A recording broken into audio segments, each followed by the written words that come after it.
اور رسول اللہ صلی اللہ علیہ وآلہ وسلم نے انہی ہستیوں کے بارے میں ارشاد فرمایا تھا، انا حاربکم لمن حاربتم وسلم لمن سالمتم، اے میرے بیٹو جن کی تمہارے ساتھ دشمنی ہے ان کی میرے ساتھ دشمنی ہے، اور جن کی تمہارے ساتھ صلح ہے ان کی میرے ساتھ صلح ہے۔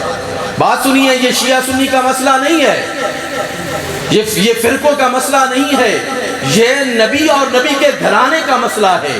یہاں پہ کسی کی اجارہ داری نہیں ہے کہ آپ الگ طور پر بیٹھ جائیں کہ ہم اہل بیت اطہار کی بات جو ہے وہ نہیں کریں گے۔ صحابہ پر کسی کی اجارہ داری نہیں ہے کہ آپ الگ طور پر بیٹھ جائیں کہ ہم جو ہے فلاں کر رہے ہیں۔ یہ مشترکہ میراث ہے اسلام کی۔ اس مشترکہ میراث پر جو مسلمان ہیں ان سب کو گفتگو کرنی چاہیے، سب کو عقیدت کا اظہار کرنا چاہیے۔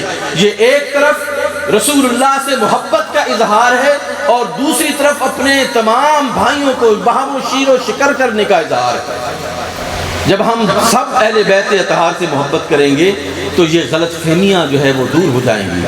اب دیکھیں ہمارے اختلافات، علمی اختلافات کو ہمارے دشمن جو ہے وہ بہت زیادہ اور مزید گہرا کر کے پیش کر رہے ہیں، ان پر انویسٹمنٹ کر رہے ہیں۔ ہمیں سوچنا چاہیے، ہمیں دیکھنا چاہیے کہ ہم کیا کر رہے ہیں۔ ہمیں سوچنا چاہیے کہ کیا ہم دشمن کے اعلیٰ کار بن کر، غیر دانستہ طور پر دشمن کے اعلیٰ کار بن کر ہم دشمن کے ایجنڈے کو آگے بڑھا رہے ہیں یا دین کے ایجنڈے کو آگے بڑھا رہے ہیں۔ دشمن شناسی ایک ہنر ہے۔ اب دیکھیے، میں آپ کو عرض کروں کہ جو ہمارا دشمن ہے وہ یہ نہیں دیکھ رہا کہ یہ شیعہ ہے، وہ یہ نہیں دیکھ رہا کہ یہ سنی ہے، وہ دیکھ رہا ہے کہ یہ مسلمان ہے۔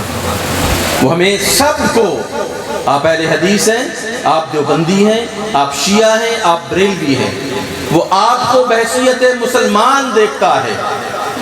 پچھلے ہفتے اسرائیل کے وزیر اعظم سے ایک اینکر نے سوال کیا کہ نیکسٹ جنریشن کو سب سے بڑا چیلنج کیا ہے؟ نیکسٹ جنریشن کو سب سے بڑا چیلنج کیا ہے؟ اسرائیل کے وزیر اعظم نے کہا کہ نیکسٹ جنریشن کو دو بڑے چیلنج ہیں، سب سے بڑے چیلنج دو ہیں۔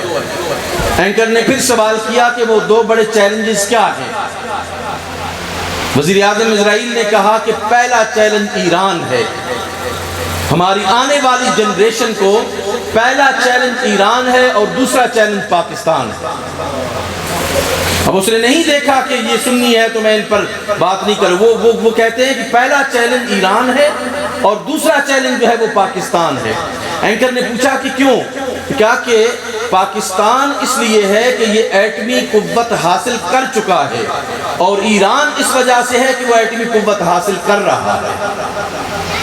یہ ملیٹنٹ اسلامی جہاد، نے کہا کہ یہ اسلامی جہاد اگر آگے بڑھے گا تو ان دو ممالک کی وجہ سے آگے بڑھے گا۔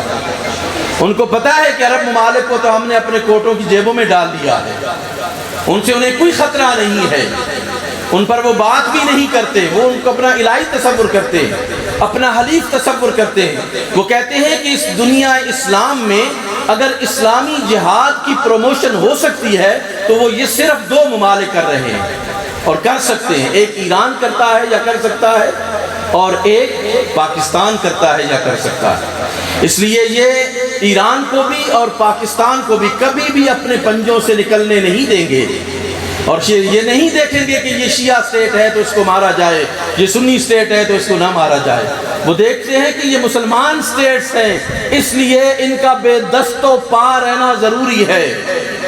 ان کی قیادت ایسی ہو جو ہر وقت ہمارے سامنے ہاتھ پھیلا کر بھیک مانگ رہی ہو، اپنی زندگی کے انہیں لالے پڑے ہوئے ہوں اور پھر وہ ہماری دست نگر بن کے رہیں، اور عوام الناس بھی جو ہے وہ دست نگر بن کے رہیں۔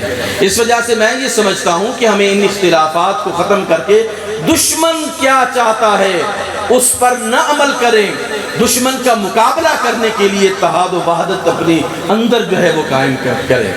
یہ بہت ضروری ہے، یہ وقت کا تقاضا ہے۔